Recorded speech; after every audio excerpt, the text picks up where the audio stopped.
थंपाक्ता chain चोंगना सानरी ngasi taibang phampakta chena chongna sanari ngasi malim phampakta awanu ngai tinnari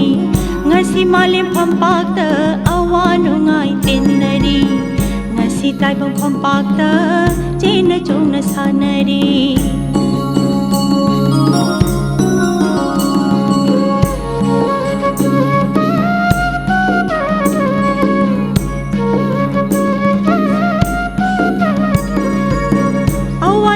Punsigi sana pamni pampak se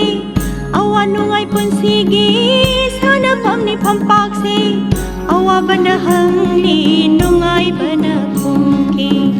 awa bana hangki nungai bana kumki nungai bana suhangki awa bana sukumki nungai bana suhangki awa bana sukumki Masini punsi pampakum haiwari Masini punsi pampakum haiwari Matamgi Khongleida Manipuri theater busu asum putharakibana kunsuba chahi chagi mayai khara helakpa contemporary Manipuri theater da experimental theater gi nonglei ama nonglu humjilakpa matam asidadi theater art da lupsariba singdadi anauba pangal anauba thauna anauba asa anauba ikhau langba anauba sangengi lakna phanaba ngamdaba ama oikhi mahausaga manadana drama amasung theater gi masaga sagon narakliba kankraba tawba ngamba saklon amadasu miyamna hena mayek sengna khamnaki drama gi maikai dasu hana leiramliba literature gi mafongdok adudagi saruk chama henba saglonama khudi kayada sadonglaki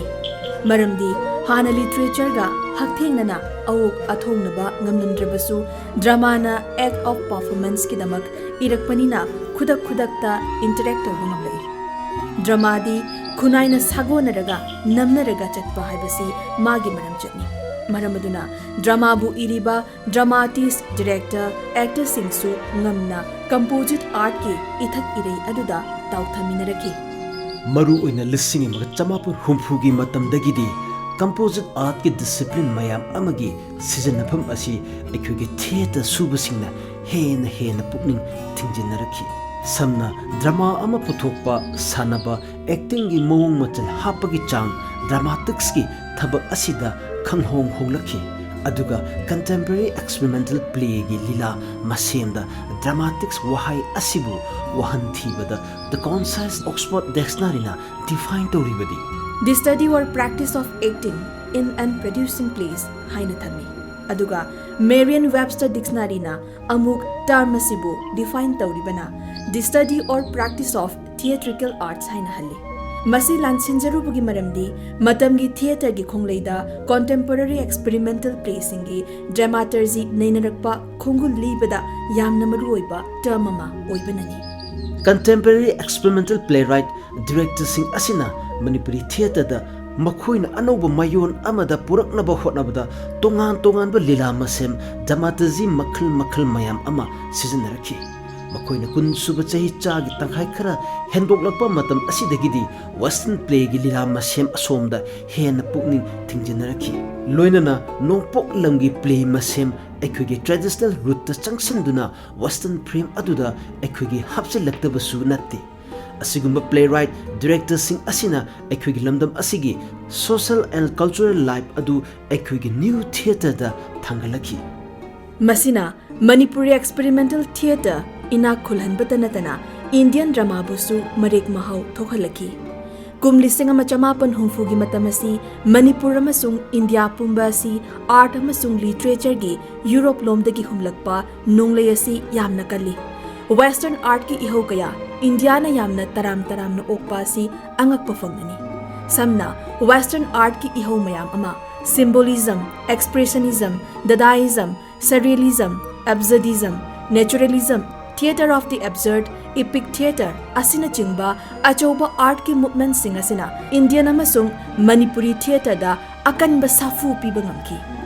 battle break epic theater amasung break kui mayam asiga loinana acting da lila mapu thokta India pumba humduna chatki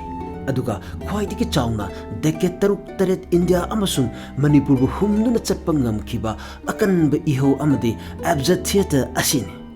masigi tongan ba art ki iho sing asina aikhogi lamdam masida haktheng nana amasung Indian dramati singi khuthangda nakoi nana yorakiba asumnasu aikhogi theater da thoki lising ama chamapan humfu amasung lising ama chamapan humfu taragi matamgi contemporary Manipuri experimental theater gi miyoi singa sigi play sembagi masak asida tongan ba western drama form mayam amana changengi khutida khut thanarabasu manugi machak singdi furubasigi identity gi wahang ningba kaiba leitadaba khoishawnaba middle class society gi muknaba mayam ama hapchilaki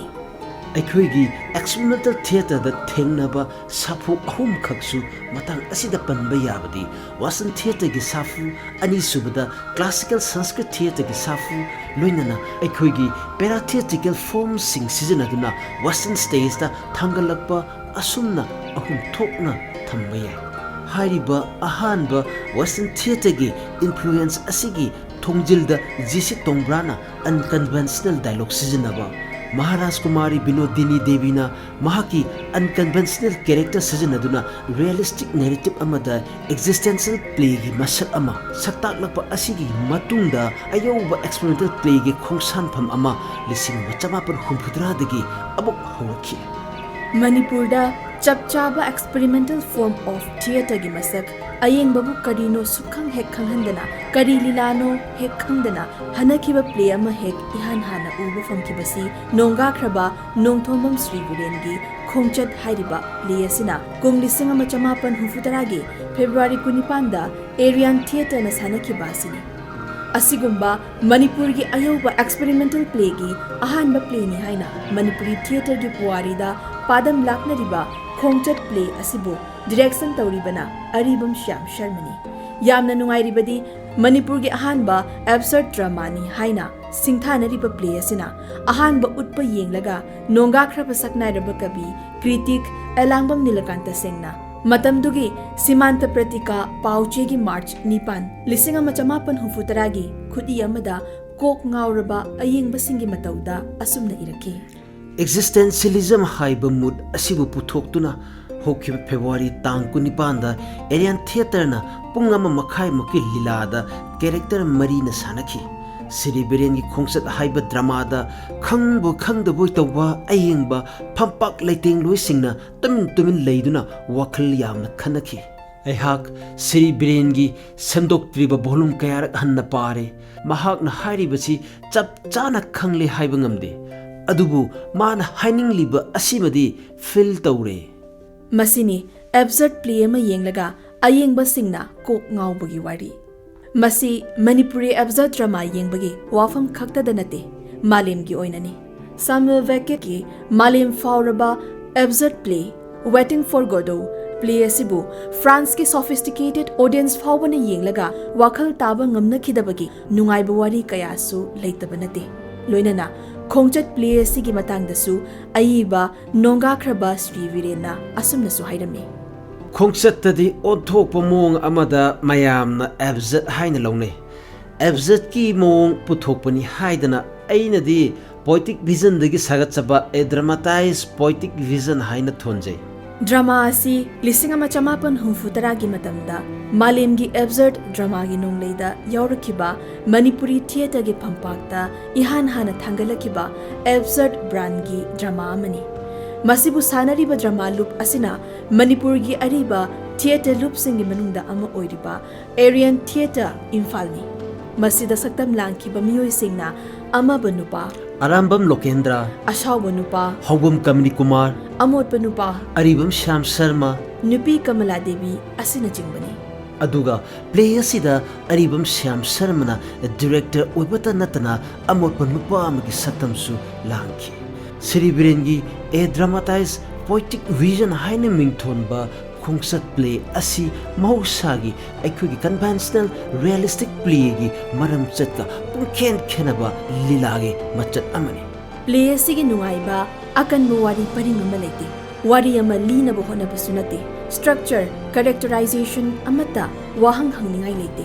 play asigi apunba masak sak pandaba pukningi khoishaunaba metaphysical anguish amana ayengbaga dialogue taunanaba hotnaba poetic image ki pattern amada communicate taunaba hotnaba play amani Sri Virengi poetic vision aduna stage ta karakpa matam amadi matang amada amaba nupana asumna hairai Hojikpu ahing oibasi karamnano imamam liba pot amada mayek sengdribasi karigino aigi mit na sorebrane aigi mit ki minamba kaisu oiroi masi mit ki aran basunati aigi mit ka aiga yanakhida bafam ama laikhrabrane aibo natti ngarangla aigi mit asi lokthokri haina tawbudubo asiba nupa magi mamit ama waiduna hapkhibadu taibangdara mangdara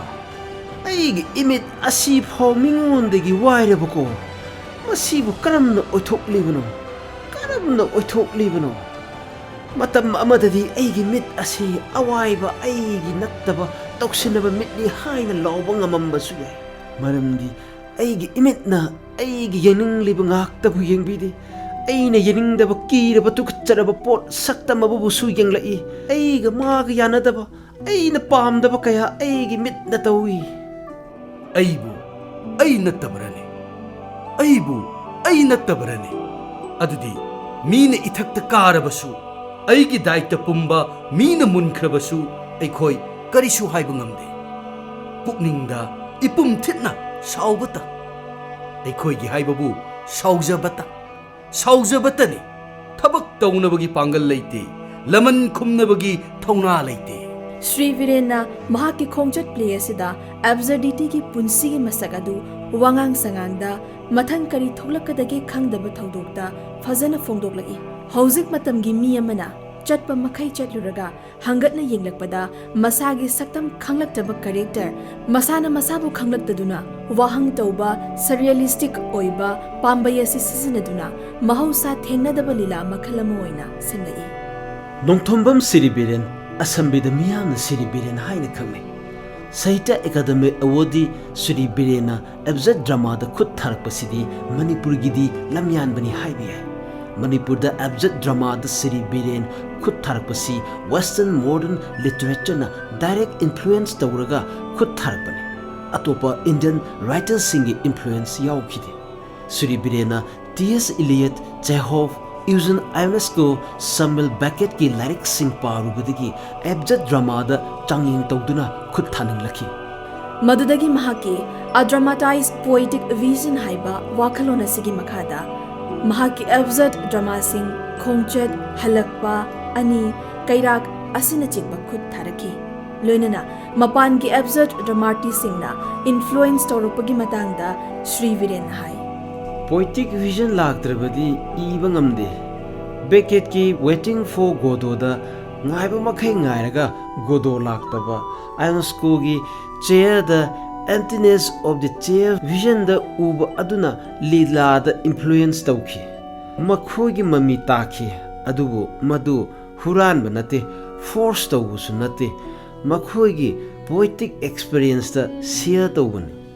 Sri Viren Lamdamasigi drama artist singi manungda mahausaga manadaba unconventional thinker iconoclastic writer amani lila ibagi lamdasu absurd drama khaktamak yamna pamjana khut tharami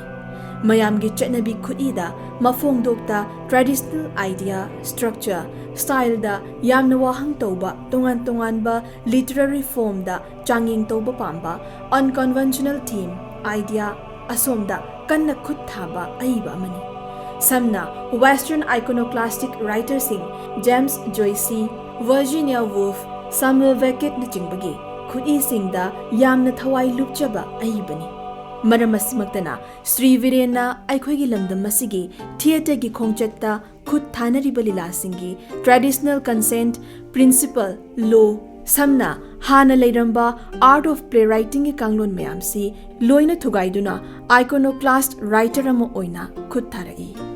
Sri Birena mahaki playsing asida Western experimental dramaturgy gi kanglon chin kupna nainaduna khut thariba playsing asida ekhoina mahaki lila masemda loinariba plot structure characterizations narrative poetic image theme amadi Western experimental theater gi element mayam amusu nainaba yai mahaki play da modern man amana maikei khuding makta kaitharak liba moral values ishana isabu sakhang laktaba aikhoina leibasi kadai dono khanglaktaba khunai ga khaibung tanaraga naitom taraba miyubiki saktam mayek seng uba phangli asiguma matam adugi phibamda lamdam asida natana malem pumbasi abjad literature asi yamna popular orakpa matamne Masigi safu India ki absurd drama gi lamyan bani hainariba West Bengal gi Badal Sarkar na mahaki absurd drama Avang Indrajit lisingama chamapan humfuni thoida iduna leisattam lakhi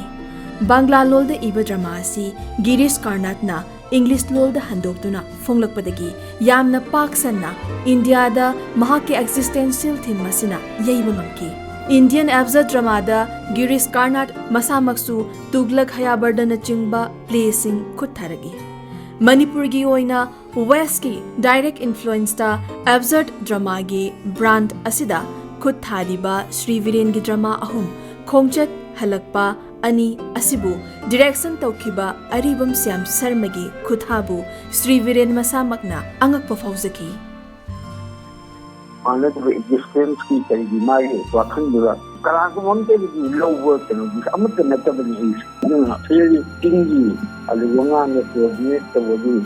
ate ye khoi tam mo khol bo ngang bo khol ge ai am ta na te diren sin am phali na mali philosophy background zo ga kabi gi achawa kelo mo si yaw ali philosophy question ne ga yaw do madu kam na na stage da kam na utpa ya coordinate to bom di chang ba stage da di chang bo stage da ni ko perform to ba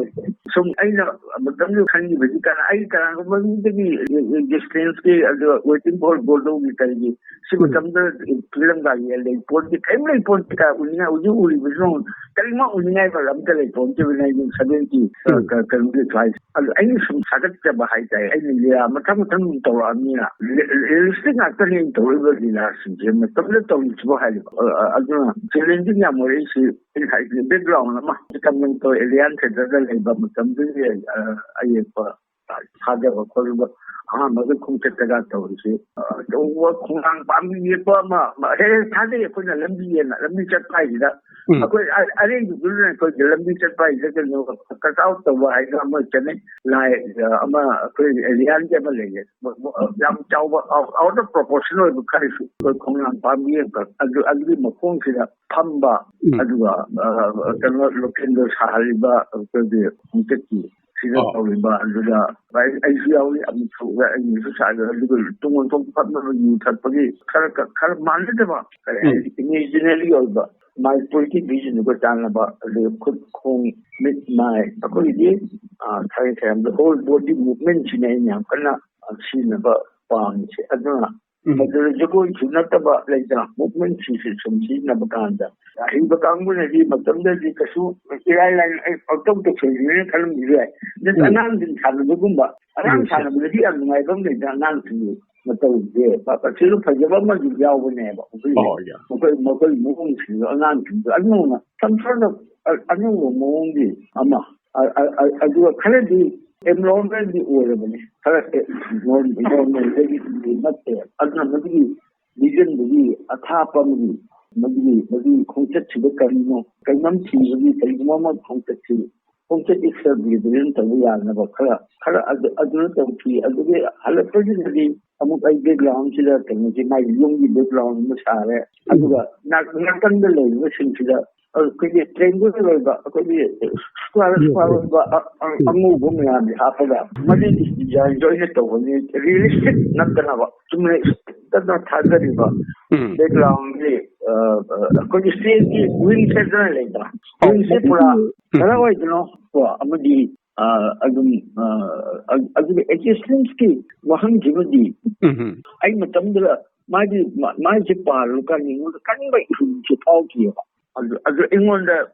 basi tawning mali ꯀꯩꯅꯣꯁꯦ ꯑꯃ ꯇꯧꯕ ꯀꯥꯟꯗ ꯃꯁꯤ experimental ꯍꯥꯏꯇꯥꯔꯦ experiment-ꯅꯦꯕ ꯑꯗꯨ ꯃꯄꯥꯟꯗꯁꯨ ꯀꯩꯁꯨ ꯎꯔꯛꯄ ꯅꯠꯇꯦ ꯆꯠꯂꯨꯕ ꯀꯥꯟꯗꯁꯨ ꯀꯩꯁꯨ ꯃꯇꯝꯗ ꯑꯦꯞꯁꯔꯠꯀꯤ ꯀꯔꯤꯒꯤ ꯋꯥꯐꯝꯗꯤ ꯊꯣꯛꯂꯛ ꯂꯩꯇꯦ ꯑꯩꯉꯣꯟꯗꯗꯤ ꯃꯇꯝꯗ ꯑꯩꯉꯣꯟꯗ ꯑꯔꯖ ꯑꯃ ꯌꯥꯝ ꯀꯟꯕ ꯑꯔꯖ ꯑꯃꯗꯤ ꯄꯣꯛꯑꯦꯕ ꯈꯣꯡꯆꯠꯁꯦ ꯑꯗꯨꯗꯤ ꯑꯅꯤꯁꯨꯕꯗ ꯍꯜꯂꯛꯄꯁꯤꯗ ꯃꯁꯥꯒꯤ ꯑꯥꯏꯗꯦꯟꯇꯤꯇꯤꯁꯤ ꯃꯥꯡꯕ ꯑꯩꯕꯨ ꯑꯩꯔ ꯍꯥꯏꯕꯁꯤꯒꯤ ꯑꯣꯇꯣꯝꯗ ꯍꯟꯅꯕꯒꯤ ꯅꯪ ꯅꯠꯇꯦ ꯗ꯭ꯔꯃꯥꯒꯤ ꯃꯕꯥꯅꯤꯒꯤ ꯇꯧꯕꯗꯤ ꯑꯗꯨ ꯃꯨꯚꯃꯦꯟ ꯌꯥꯝ ꯀꯟꯅꯨꯔꯁꯤ ꯑꯩꯈꯣꯏꯅ ꯗ꯭ꯔꯃꯥꯒꯤ ꯑꯩꯈꯣꯏꯒꯤ ꯕ꯭ꯂꯣꯀꯤꯡ ꯀꯥꯏꯅ ꯍꯥꯏꯔꯤꯕ ꯈꯣꯠꯂꯤꯕ ꯑꯗꯨꯒꯤ ꯑꯞ ꯗꯥꯎꯟ ꯁꯤꯖꯤꯟꯅꯕ ꯈꯣꯠꯆꯟꯅꯕ ꯁ꯭ꯇꯦꯖꯁꯤ ꯁꯤꯖꯤꯟꯅꯔꯛꯄ ꯀꯥꯟꯁꯤꯗ ꯃꯁꯤꯒꯤ ꯍꯣꯜ ꯃꯨꯚꯃꯦꯟꯁꯤ ꯑꯗꯣ ꯂꯥꯏꯔꯤꯛꯇꯤ ꯌꯥꯝ ꯐꯖꯅ ꯐꯪꯗꯦ ꯃꯇꯝꯗ ꯑꯩꯈꯣꯏ ꯃꯇꯝꯗ ꯂꯥꯏꯔꯤꯛꯇꯤ ꯌꯥꯝ ꯐꯖꯕꯁꯤ ꯁꯤꯖꯤꯟꯅꯕ ꯉꯝꯗꯦ ꯑꯗꯨꯕꯨ ꯂꯩꯔꯤꯕ ꯂꯥꯏꯔꯤꯛꯇꯨꯗ ꯃꯥꯒꯤ ꯁ꯭ꯇꯦꯖꯀꯤ ꯀꯝꯄꯣꯖꯤꯁꯟꯁꯦ ꯑꯩ ꯈꯔ ꯄꯥꯝꯖꯩ ꯐꯤꯂꯝꯗꯁꯨ ꯑꯗꯨꯝ ꯇꯧꯒꯅꯤ ꯑꯩꯒꯤ ꯐꯤꯂꯝꯗꯁꯨ ꯀꯝꯄꯣꯖꯤꯁꯟꯁꯤꯡꯁꯦ ꯑꯗꯨꯝ ꯈꯔ ꯄꯥꯝꯖꯕ ꯀꯔꯤ ꯍꯥꯏꯒꯦ ꯁꯥꯟꯇꯤꯅꯤꯀꯦꯇꯟꯗ ꯀꯩꯗꯧꯅꯣ ꯑꯗꯨꯅ ꯑꯅꯤꯁꯤꯒꯤ ꯃꯕꯥꯅꯤ ꯅꯨꯄꯥꯁꯤ ꯅꯨꯄꯤꯁꯤꯗꯒꯤ ꯀꯝꯄꯣꯖꯤꯁꯟ ꯃꯌꯥꯝ ꯈꯨꯠ ꯊꯥꯡꯒꯠꯄ ꯐꯝꯕ ꯂꯦꯞꯄ ꯆꯠꯄ ꯃꯨꯚꯃꯦꯟꯁꯤꯗ ꯀꯔꯤ ꯇꯧꯕ ꯌꯥꯏ ꯀꯣꯑꯣꯔꯗꯤꯅꯦꯠ ꯇꯧꯕ ꯍꯥꯏꯔꯤꯕ ꯋꯥꯁꯤꯡꯗꯨꯒ ꯀꯣꯑꯣꯔꯗꯤꯅꯦꯠ ꯇꯧꯕ ꯅꯠꯇ꯭ꯔꯒ ꯃꯗꯨ ꯑꯦꯒꯦꯟꯁꯇ ꯇꯧꯕ ꯑꯩ ꯌꯥꯝ ꯈꯟꯈꯤꯑꯕ ꯃꯁꯤ ꯌꯥꯝꯅ ꯈꯜꯂꯒ ꯃꯇꯦꯡ ꯄꯥꯡꯕꯗꯤ ꯂꯣꯀꯦꯜꯗꯣ ꯗꯤꯁꯇ꯭ꯔꯤꯛꯇ ꯃꯇꯦꯡ ꯐꯪꯉꯤ ꯀꯩꯅꯣ ꯑꯥꯔꯇꯤꯁꯁꯤꯡꯗꯨꯁꯨ ꯃꯇꯦꯡ ꯄꯥꯡꯕ ꯉꯥꯛꯇꯅꯤ ꯀꯩꯅꯣꯗ ꯃꯈꯣꯏꯅ ꯇꯧꯕꯗꯨ ꯌꯦꯡꯉꯒ ꯑꯗꯨ ꯇꯧ ꯑꯗꯨꯅ ꯐꯖꯅꯤ ꯍꯥꯏꯗꯤ ꯐꯖꯅꯕ ꯑꯗꯨ ꯀꯨꯟꯗꯔꯒ ꯍꯥꯏꯌꯨ ꯁꯤ ꯀꯋꯥꯛꯇ ꯄꯥꯏꯔꯒ ꯍꯥꯏꯌꯨ ꯋꯥꯍꯩꯁꯤꯗ ꯁꯨꯝ ꯇꯧꯔꯒ ꯍꯥꯏꯁꯤ ꯍꯥꯏꯁꯤꯅꯆꯤꯡꯕꯁꯤ ꯃꯈꯣꯏꯒ ꯑꯗꯨꯝ ꯇꯥꯟꯅꯔꯤ ꯑꯗꯨ ꯃꯥꯟꯗꯕ ꯅꯍꯥꯟꯒꯩ ꯁꯨꯃꯥꯟ ꯃꯃꯥꯟꯅꯗ꯭ꯔꯕ ꯑꯃꯗꯤ ꯇꯧꯈ꯭ꯔꯦꯕ ꯃꯗꯨꯐꯥꯎꯗꯤ ꯀ꯭ꯔꯤꯌꯦꯁꯟ ꯐꯥꯎꯗꯅꯤꯗ ꯁꯝꯊꯤꯡ ꯃꯥꯒꯤ ꯚꯤꯖꯟ ꯑꯃ ꯃꯗꯨ ꯀꯗꯥꯏ ꯐꯥꯎꯕ ꯎꯠꯄ ꯉꯝꯕꯒꯦ ꯌꯥꯝꯗꯤ ꯆꯦꯂꯦꯟꯖꯤꯡ ꯑꯣꯏꯕ ꯃꯇꯥꯡꯁꯤꯗ ꯑꯩꯈꯣꯏꯒꯤ ꯊꯤꯌꯦꯇꯔꯒꯤ ꯈꯣꯡꯆꯠ ꯑꯦꯕꯁꯔꯗ ꯗ꯭ꯔꯃꯥꯗ ꯈꯨꯠ ꯊꯥꯈꯤꯕ ꯄꯟꯕ ꯌꯥꯕ ꯗ꯭ꯔꯃꯥ ꯑꯥꯔꯇꯤꯁ ꯈꯔꯗꯤ ꯑꯊꯣꯛꯄꯝ ꯇꯣꯝꯆꯧ ꯑꯃꯁꯨꯡ ꯃꯍꯥꯛꯅ ꯈꯨꯠ ꯊꯥꯔꯝꯕ ꯃꯃꯤꯡ ꯂꯩꯕ ꯑꯦꯕꯁꯔꯗ ꯗ꯭ꯔꯃꯥꯁꯤꯡ ꯕꯁ 10, ꯃꯤꯡꯁꯦꯜ ꯄꯥꯝꯃꯨꯕ ꯀꯔꯤ ꯋꯥꯅꯣꯗ, ꯁꯥꯌꯣꯛꯁꯪꯒꯤ ꯋꯥꯔꯤ ꯄꯟꯕ ꯌꯥꯏ꯫ ꯃꯊꯪꯗ ꯂꯣꯏꯇꯣꯡꯕꯝ ꯄꯥꯆꯥꯃꯩꯇꯩꯒꯤ ꯂꯥꯡꯒꯣꯏꯅꯥꯏ, ꯄꯨꯈ꯭ꯔꯝꯕ ꯁꯃꯨꯒꯤ ꯑꯌꯦꯛꯄ ꯂꯥꯏ, ꯈꯦꯇ꯭ꯔꯤ ꯁꯅꯥꯆꯥꯎꯕꯒꯤ ꯅꯣꯡꯁꯤꯗ ꯉꯥꯟꯈꯤꯁꯅꯨ ꯂꯣꯏꯅꯅ ꯑꯦꯕꯁꯔꯗꯀꯤ ꯑꯦꯂꯤꯃꯦꯟꯠꯁꯤꯡ ꯁꯤꯖꯤꯟꯅꯗꯨꯅ ꯄ꯭ꯂꯦ ꯀꯌꯥ ꯈꯨꯠ ꯊꯥꯈꯤꯕ ꯖꯤ.ꯁꯤ. ꯇꯣꯡꯕ꯭ꯔꯥ, ꯈꯨꯟꯗ꯭ꯔꯥꯛꯄꯝ ꯕ꯭ꯔꯖꯆꯥꯟ ꯑꯃꯗꯤ ꯑꯇꯩ ꯑꯏꯕ ꯀꯌꯥ ꯑꯃꯁꯨ ꯂꯩꯔꯤ꯫ ꯃꯇꯥꯡ ꯑꯁꯤꯗ ꯅꯤꯡꯁꯤꯡꯕ ꯌꯥꯕꯗꯤ ꯑꯩꯈꯣꯏꯒꯤ ꯊꯤꯌꯦꯇꯔꯒꯤ ꯈꯣꯡꯆꯠꯇ ꯑꯦꯕꯖꯔꯗ ꯗ꯭ꯔꯃꯥ ꯍꯥꯏꯕꯁꯤ ꯀꯔꯤ, ꯑꯦꯕꯖꯔꯗꯤꯖꯝ ꯍꯥꯏꯕꯁꯤꯅ ꯀꯔꯤ ꯐꯣꯡꯗꯣꯛꯅꯤꯡꯉꯤꯕ, ꯑꯦꯛꯖꯤꯁꯇꯦꯟꯁꯤꯌꯦꯂꯤꯖꯝ, ꯅꯤꯍꯤꯂꯤꯖꯝ ꯍꯥꯏꯕꯅꯆꯤꯡꯕ ꯆꯃꯝꯅꯕ ꯇꯥꯝ ꯃꯌꯥꯝ ꯑꯃ ꯑꯩꯈꯣꯏꯅ ꯊꯦꯡꯅꯔꯤ꯫ ꯉꯁꯤꯃꯛꯁꯨ ꯑꯅꯧꯕ ꯃꯤꯔꯣꯜꯒꯤ ꯊꯤꯌꯦꯇꯔꯗ ꯆꯣꯡꯖꯔꯤꯕꯁꯤꯡꯅ ꯍꯥꯏꯔꯤꯕ ꯊꯤꯌꯦꯇꯔ ꯑꯣꯐ ꯑꯦꯕꯖꯔꯗꯀꯤ ꯀꯟꯐ꯭ꯌꯨꯖꯤꯡ ꯇꯥꯝꯁꯤꯡ ꯑꯁꯤ ꯅꯥꯈꯩ ꯏꯁꯦꯡ ꯁꯦꯡꯕ ꯉꯝꯅꯗꯕꯒꯨꯝ ꯇꯧꯔꯤ꯫ ꯊꯤꯌꯦꯇꯔ ꯑꯣꯐ ꯑꯦꯕꯖꯔꯗ ꯍꯥꯏꯕꯁꯤ ꯆꯥꯎꯔꯥꯛꯅ ꯅꯤꯡꯁꯤꯡꯂꯛꯄꯗ ꯏꯪꯂꯤꯁ ꯗ꯭ꯔꯃꯥꯒꯤ ꯋꯥꯔꯜꯗ ꯑꯣꯟꯊꯣꯛꯅ ꯆꯥꯎꯈ꯭ꯔꯕ ꯄꯥꯛꯈ꯭ꯔꯕ ꯊꯤꯌꯦꯇꯔꯒꯤ ꯍꯤꯔꯝ ꯑꯃꯅꯤ꯫ ꯃꯁꯤꯒꯤ ꯊꯤꯌꯦꯇꯔ ꯑꯣꯐ ꯑꯦꯕꯖꯔꯗ ꯍꯥꯏꯕꯁꯤꯃꯛꯇꯤ ꯀꯨꯟꯁꯨꯕ ꯆꯍꯤꯆꯥꯒꯤ ꯑꯉꯟꯕ ꯃꯇꯝꯒꯤ ꯃꯈꯣꯏ ꯃꯁꯥꯅ ꯌꯥꯝꯅ ꯋꯥꯈꯜ ꯋꯥꯡꯕ ꯀꯥꯡꯕꯨꯅꯤ ꯍꯥꯏꯅ ꯈꯟꯖꯕ ꯂꯤꯂꯥ ꯏꯕ ꯗ꯭ꯔꯃꯥꯇꯤꯁ ꯀꯥꯡꯕꯨ ꯑꯃꯅ 18ꯁꯨꯕ ꯆꯍꯤꯆꯥꯒꯤ ꯔꯤꯌꯦꯂꯤꯁꯠ ꯗ꯭ꯔꯃꯥꯇꯤꯁꯁꯤꯡꯒꯤ ꯃꯥꯌꯣꯛꯇ ꯆꯠꯊꯔꯛꯄ ꯈꯨꯠꯏ ꯑꯃꯅꯤ꯫ ꯑꯅꯤꯁꯨꯕ ꯂꯥꯟꯖꯥꯎꯒꯤ ꯃꯇꯨꯡꯗꯒꯤꯗꯤ ꯃꯈꯣꯏꯒꯤ ꯂꯤꯂꯥ ꯈꯨꯠꯏ ꯑꯁꯤ ꯌꯥꯝꯅ ꯄꯣꯄꯨꯂꯔ ꯑꯣꯏꯔꯛꯈꯤ꯫ ꯑꯁꯤꯒꯨꯝꯕ ꯃꯈꯣꯏꯒꯤ ꯂꯤꯂꯥ ꯃꯑꯣꯡ ꯌꯥꯝꯅ ꯔꯦꯗꯤꯀꯦꯜ ꯑꯣꯏꯕ ꯃꯑꯣꯡ ꯑꯁꯤꯕꯨ ꯍꯪꯒꯦꯔꯤꯌꯟ ꯀ꯭ꯔꯤꯇꯤꯛ ꯃꯥꯔꯇꯤꯟ ꯏꯁꯂꯤꯟꯅ 1898ꯗ ꯃꯍꯥꯛꯀꯤ ꯂꯥꯏꯔꯤꯛ ꯊꯤꯌꯦꯇꯔ ꯑꯣꯐ ꯗꯤ ꯑꯦꯕꯁꯔꯗ ꯃꯤꯡꯊꯣꯟꯕ ꯑꯁꯤ ꯐꯣꯡꯂꯛꯄꯗꯒꯤ ꯃꯈꯣꯏꯒꯤ ꯈꯨꯠꯏꯁꯤꯡ ꯑꯁꯤ ꯗꯤꯐꯥꯏꯟ ꯇꯧꯔꯛꯈꯤ꯫ ꯑꯦꯕꯁꯔꯗ ꯗ꯭ꯔꯃꯥꯒꯤ ꯌꯥꯝꯅ ꯃꯃꯤꯡ ꯂꯩꯕ ꯗ꯭ꯔꯃꯥꯇꯤꯁꯁꯤꯡ ꯈꯔ ꯄꯟꯕ ꯌꯥꯕꯗꯤ ꯁꯦꯃꯨꯑꯦꯜ ꯕꯦꯀꯦꯠ, ꯑꯥꯔꯊꯔ ꯑꯗꯥꯃꯣꯐ, ꯏꯎꯒꯤꯟ ꯑꯥꯏꯑꯣꯅꯦꯁꯀꯣ,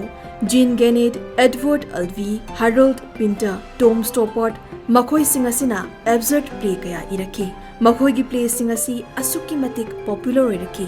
ꯑꯗꯨꯕꯨ 10ꯁꯨꯕ ꯆꯍꯤꯆꯥꯒꯤ ꯂꯣꯏꯔꯝꯗꯥꯏ ꯑꯁ꯭ꯋꯥꯏꯗꯗꯤ ꯇꯞꯅ ꯃꯔꯥꯏ ꯆꯥꯏꯊꯔꯛꯈꯤ꯫ ꯄꯨꯡꯃꯨꯠ ꯃꯨꯠꯄꯗꯤ ꯅꯠꯇꯦ꯫ ꯉꯁꯤꯁꯨ ꯑꯦꯕꯁꯔꯗ ꯗ꯭ꯔꯃꯥ ꯑꯥꯔꯇꯤꯁꯠ ꯈꯔꯒꯤ ꯋꯥꯔꯛꯁꯤꯡ ꯁꯝꯅ ꯁꯦꯃꯨꯑꯦꯜ ꯕꯦꯀꯦꯠ, ꯍꯦꯔꯣꯜꯗ ꯄꯤꯟꯇꯔꯅꯆꯤꯡꯕꯒꯤ ꯑꯦꯕꯁꯔꯗ ꯗ꯭ꯔꯃꯥꯁꯤꯡ ꯅꯤꯡꯊꯤꯅ ꯍꯤꯡꯂꯤ꯫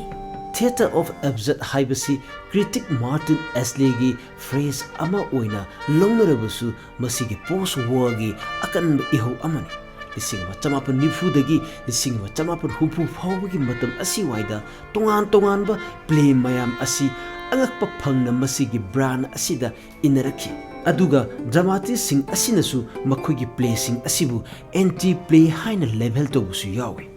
Theatre of Absurd haibasi World Theatre gi puwari da yamna chawba ihu ama oikhibana magi regional theatre gi sinda mana changba ngamdaba laikhibe magi leipam magi mafam asi theatre gi khongchatta onthokna chawkraba mafam amamam kanduna lei theatre gi puwari ama hangatna yenglakpada absurd drama gi tangkhak asi yawdrabadi puwari adu mapung ifa phadraba ama oina lawnare loina na awang bathaki mahisang kayada absurd drama ningnabasi khwaidagi maruoiba amasu oiri loina na masigi theater form asi yoshin na khangba ngamdabagi awaba masu mahiroi amasung sintakliba anigi marakta karigumbada thokdaba nate maramdi masigi theater form asi sagatpada changliba tongan ba philosophy concept asi yamna manung thipna experience toba amasung physically changsinduna theater na inner reality fongdokpa ngambagi experience amasu karigumbada yamna mathau tarai absurd haibasi philosophy da existentialism ga tana thanaba yadaba mari leine aduga absurd ki concept asina philosopher Albert Camusna mahaki philosophical essay Myth of Sisyphus ta mapok tamhalaki aduga existentialism amasung absurd animagasi miyoiba khunaida miyoibana khaibung narakpaga yamna mari leine existentialism haibasimakti Danish philosopher Soren Kierkegaard na Taramapan suba chahi chagi mayai chalakpada semgalakpa modern school of philosophy amani aduga masigi philosophy asibu makhong somduna lakpa misaksing panarakpada thanaba yadaba singna German philosopher Friedrich Nietzsche, Martin Heidegger, Karl Jasper, John Paul Sartre, Albert Camus asina chingba singni aduga existentialism haiba term asibu coin tawraklibana French philosopher Gabriel Marcel chamapan nifugi matam aduwaidani ningsingba yabadi Soren Kierkegaard na taramapan suba chahi chagi mayai chalakpada semgatle aduga Marcel na chamapan nifugi mayai chalakpa term asi chahi chamaram thengthana mingtholi